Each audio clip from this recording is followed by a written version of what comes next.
Hi, I'm attorney Kimberly Agoin, and of course, this is the Let Me Clear My Throat podcast. I'm so happy to be with you today because we know that it appears that we tend to be in a perpetual election cycle here in the state of Illinois, city of Chicago, and even around the entire country. And every time we're told this is the most important election of our lives, but too often, Black people, African Americans, are not feeling any change from the elected officials that we get in office. They go to office, we get very little in return until it's time for people to come back again to speak with us once again. And what I'm seeing right now, what I'm hearing right now in the street, right, is that there is not a very strong appetite to vote anymore from a lot of African American people because they're not seeing any return. We can't act like that's strange. That's actually very rational. If you feel like you keep participating in a system, you're not going to keep doing it when your streets are still messed up, when people are being killed left and right, when you aren't seeing any equity, when you're not seeing any resources come back to your neighborhood. I'm concerned that we are going to have this election on March 17th and that the turnout is going to be very low in our communities for that exact reason.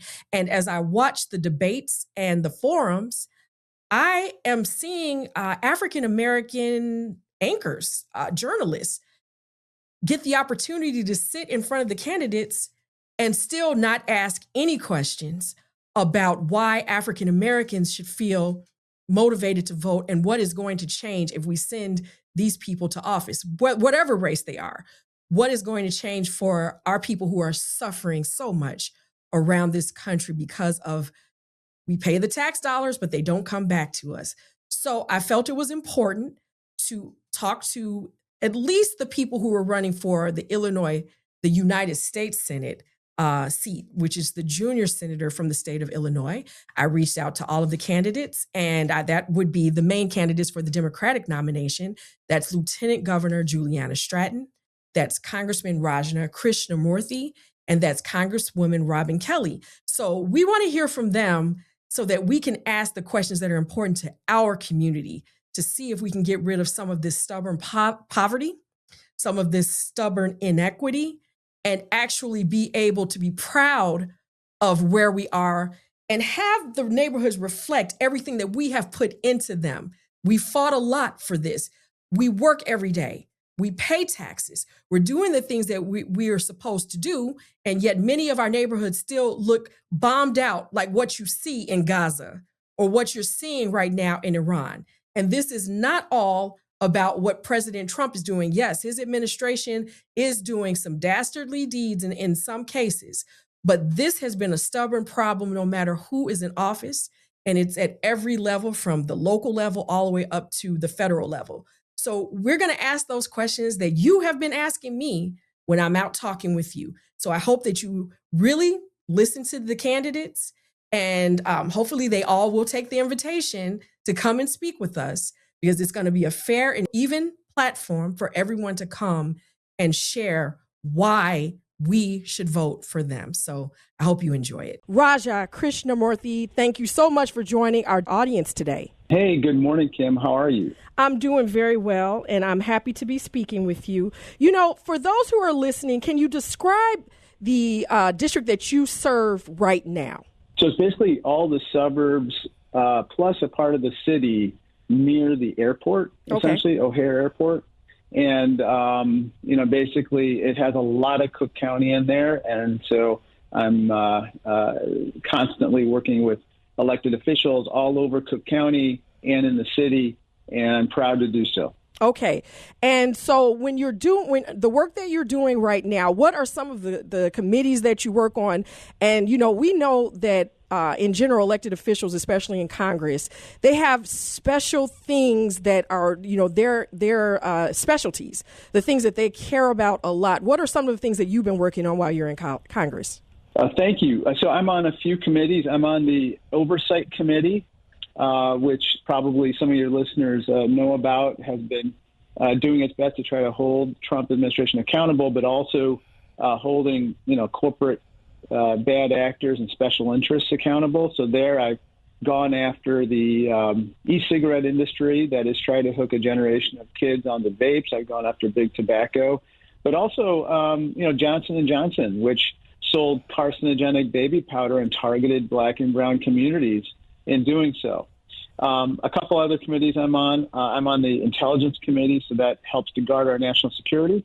And then finally, I'm on the China Committee. I'm the ranking member of the China Committee. Hakeem Jeffries appointed me to that top spot to try to, basically improve our competitiveness as a country and make sure that we become the best version of ourselves as a country in competing with China, but also other countries. Raja, we're seeing all of these commercials. You've been playing a lot of commercials. I just want to let you know that. So what are some of the things that you've done that have targeted and have specifically touched Black people around the state of Illinois?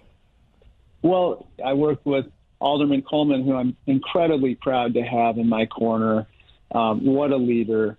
I work with to, essentially provide emergency relief in certain communities when SNAP benefits were taken away or frozen by Donald Trump during the shutdown. Now, you may know this. I've mentioned this before.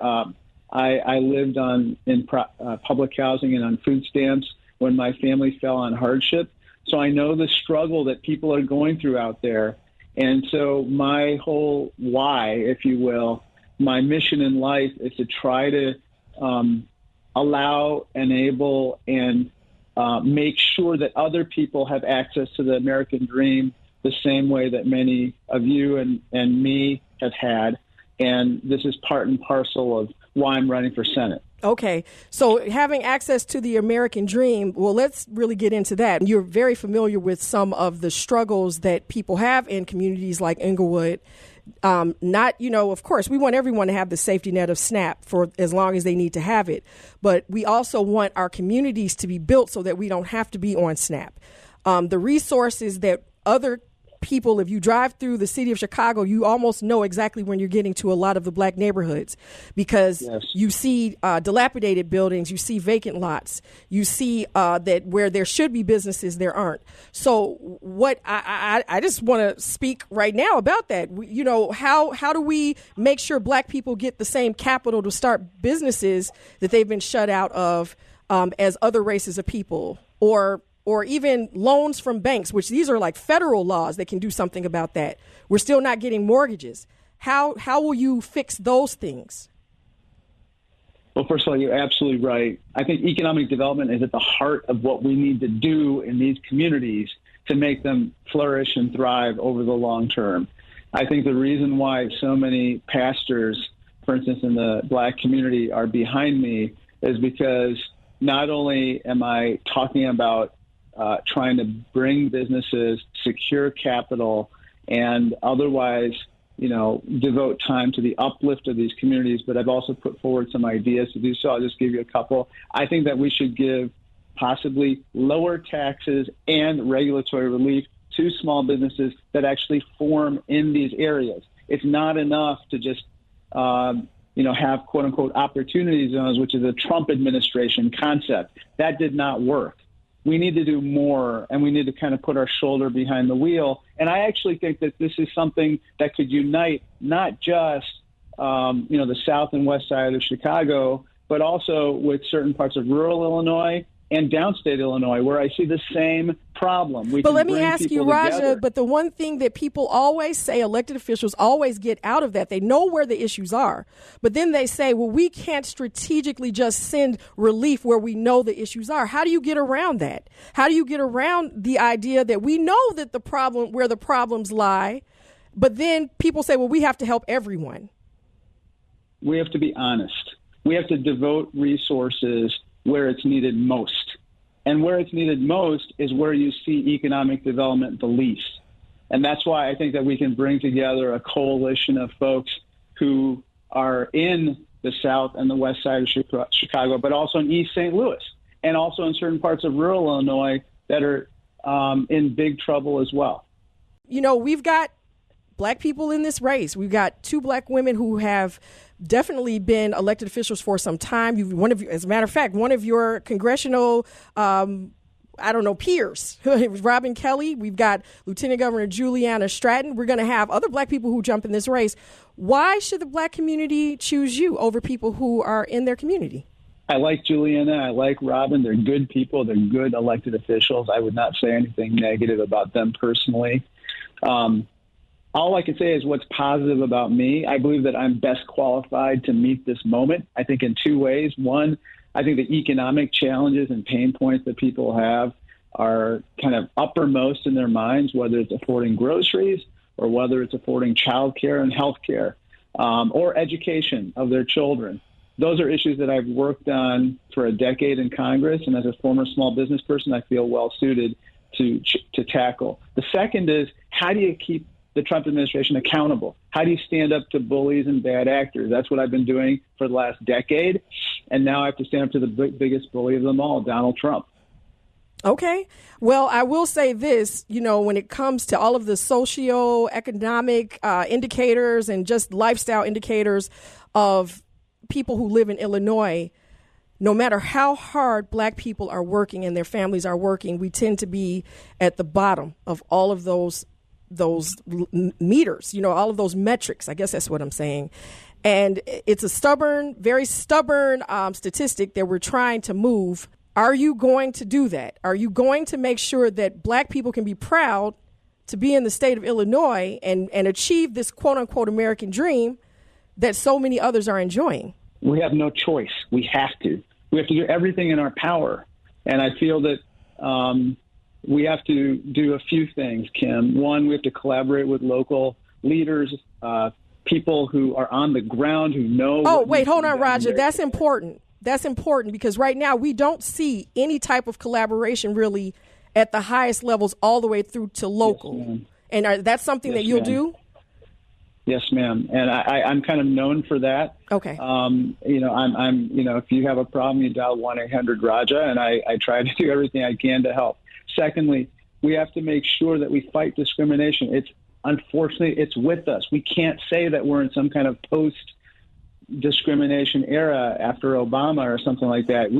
Unfortunately, it still exists. It's present. We have to be honest about that. Third, it's kind of going back to what I said before, which is I believe very strongly that the best way to deal with some of the problems that afflict some of our communities is bringing economic development to those areas. And that means sustainable development, where we actually have small business formation in those areas. We help the small businesses that are already there, and then we attract more. That's the way you create an ecosystem where people can live, they can work, and we can actually create hopefully a flywheel effect where we continue to create prosperity in those areas. And I'm dedicated to that. Congressman, thank you. Yes, ma'am. Thank you so much, Kim, and thank you for your leadership as well. And I'm so honored to be able to be on your program. Oh, that's very kind of you. Thank you so much.